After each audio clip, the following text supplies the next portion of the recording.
at Xanthe, it's pretty grey outside and also it's pretty dark, so I'm going to just add an extra light and just do some makeup. Just getting ready for my part-time job. I didn't wash my hair today even though it needs it. So, hair out of the way. Just going to use a little bit of my Cetaphil moisturiser just to smooth things out. So the base I just want to kind of even out mainly the hyperpigmentation patches. So I'm just going to use this NYX Pro Stick and Deep Peach just on the darkest parts of the darkest circles. And just on the darkest parts of hyperpigmentation directly over the top. So the idea of that is that it's just instead of just lightening the darker area, which can go kind of ashy, it's kind of just providing some in between. So I'm not spreading it out to all of the surrounding area. So my complexion is generally with cosmetics in the light medium to medium range depending on the brand. But it also has olive qualities to it. So usually base makeup's got names like beige of some sort. You can get a whole variety of beiges, but I usually have to adjust just to tone things down. Now, as far as makeup's concerned, I've got two that I currently use. This is one, Milani Conceal and Perfect Blur Out Skin Tint Stick 04, is a bit yellowish. It's the closest colour to my neck. And I've got this other one, Essence Foundation Stick in 160. It's a little bit kind of like a muted peach in comparison. I find that quite good around the cheek kind of areas. And I think that this one is a little bit light on me, this one is a little bit peach on me, but mixed together they're really like a perfect match really. So my colouring seems to be more of a very desaturated yellow to peach basically. This makeup's based on the iron oxides, so the red iron oxide like an earthy red, the yellow iron oxide like an earthy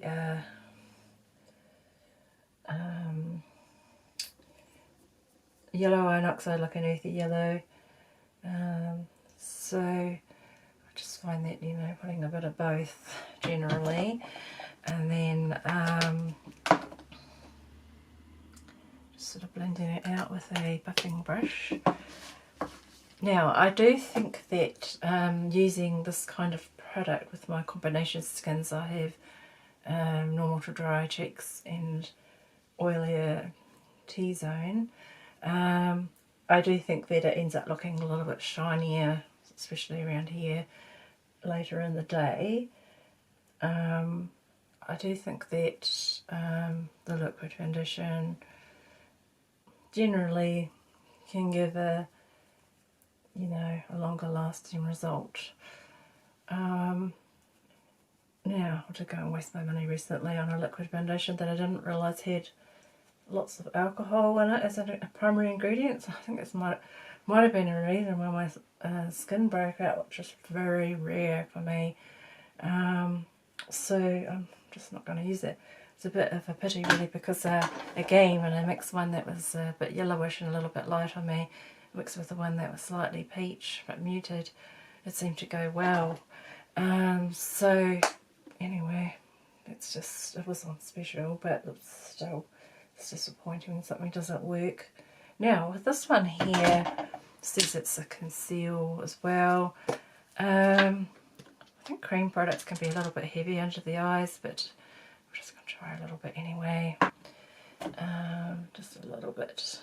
But this one is, seems to be okay, just a little bit. I don't like putting tons of makeup around my eyes. It's going to just exaggerate any fine line that you might have. So if I did want to top up in certain areas, we could use just a little bit more as a concealer. Just sort of some of those areas that need a little bit more coverage. I don't like heavy makeup because it just feels and looks mask-like, and it's just not me. Oh, I just need to blend out that bit there a little bit. Just make sure it's blended.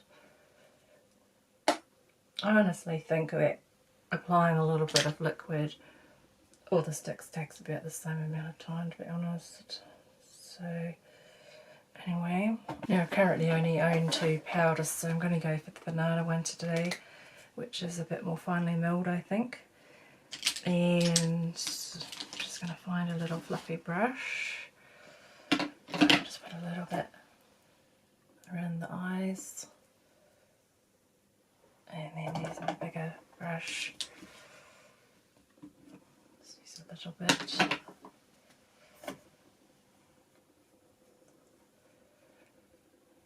So this one's the Revlon Luminance Blur and Set. Now with the other makeup, adding a bit of colour into my face, I thought I'd start with the lipstick. I've got this one, Revlon Fireside. I thought we'd try that one today.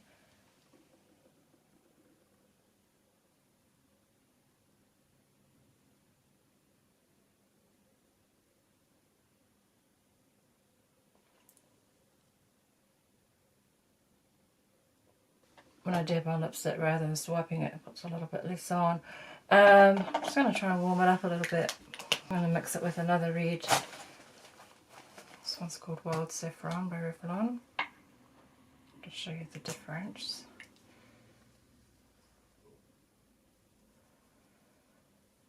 So, just going to mix them.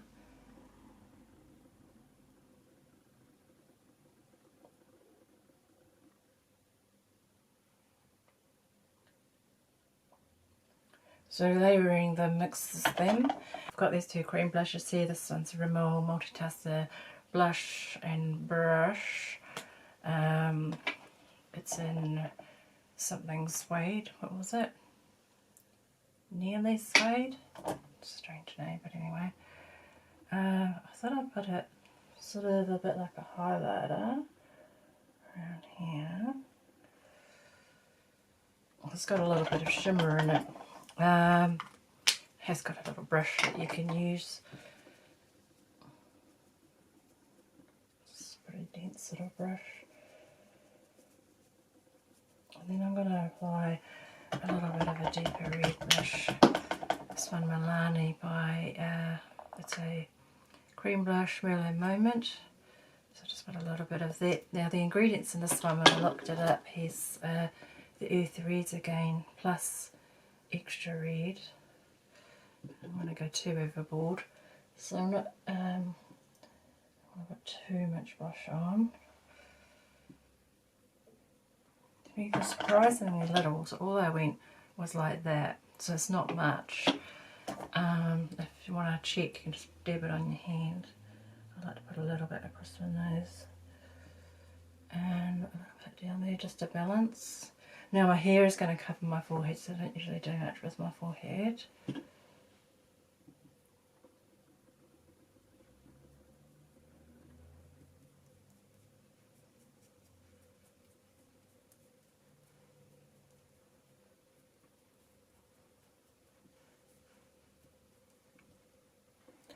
And I'm just going to go for a pretty kind of neutral eye. I've got this another Rimmel product that was on special. The ones that I swatched, I like this one the best. It's Wonderlast Shadow Stick in Frosty Rose. So I'm just going to use it on my eyelid, just as a base. I quite like putting a cream product down and then a powder over the top. So that's by itself, it's really subtle. It could be used by itself like that, but I'm just going to add a little bit more other products around it.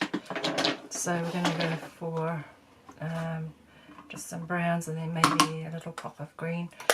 So I'm just going to go for this palette by Chi called Cool Browns, and just it's a bit silly the name because it's sort of more neutral browns, I think, but anyway, I'm just going to go for a couple of these medium neutrals just for this area up here.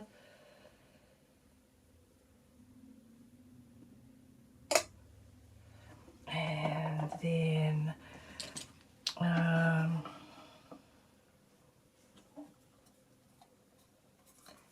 might just go for that one, just for the outside, bit of definition on the outside.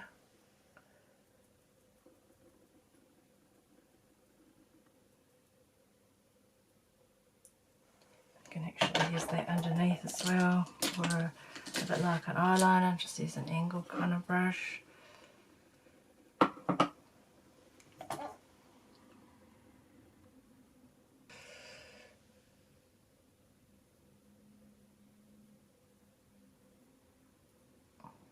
Just to add a little bit of extra definition, soft definition. Now I was thinking of adding a bit of the green, but I don't think we really need it. Although, why not? Let's add a little bit of the green. There's also some shimmers in there which look quite nice that we might use. So I'm just going to add just, because that we've already got brown down, it should mute down whatever we add with green. Just a time with what I'm wearing, but just a little touch at the corner. It's not going to be as bright as it is out of the pans. It's kind of different in comparison. And then I think it's still working nicely with that first one that we put on. We don't really need the extra shimmer, but there are some nice shimmer colours in here anyway. Show that darker brown one there, just a little bit. So usually these are so pigmented that you actually don't need much at all. So just put a little bit around here somewhere.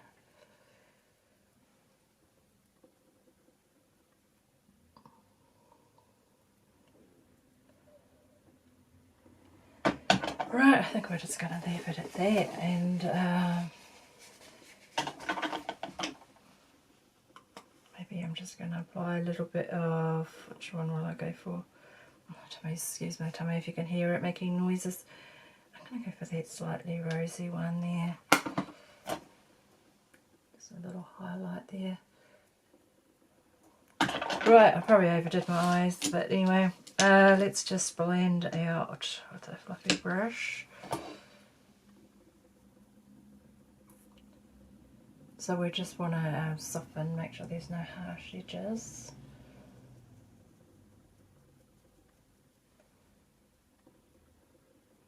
It's the first time I've actually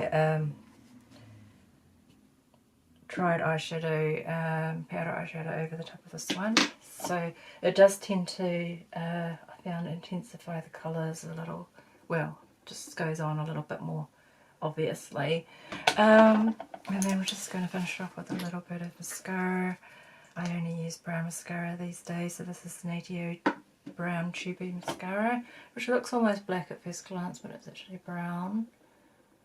So it's more in line with my hair colour.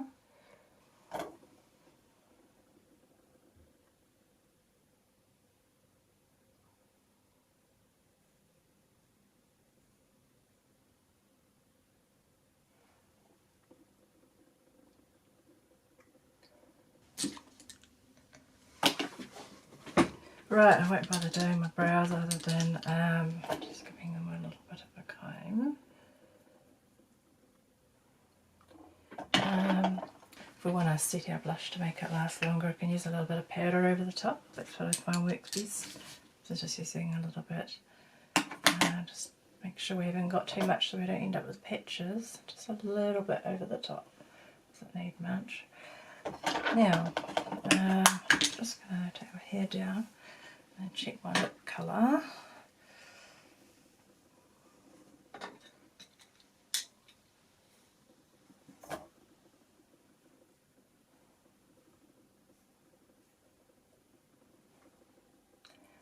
Right, let's have a look.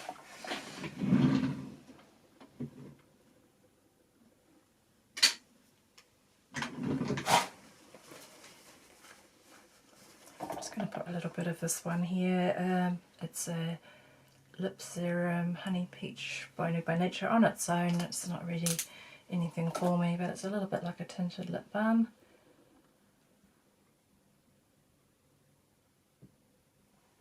Just a little bit glossier. I think that's it. As for my hair, it really kind of needs a wash, so I'll wash it tomorrow. But when I washed it last time, I just put a little bit of rose hip oil in, just to massage it through the scalp and everything, just as a conditioning treatment. Left it in for about 5 minutes and then just washed my hair as per usual. And then when I bumped into some people I knew, they said, gosh, your hair is really shiny. So anyway, so thanks.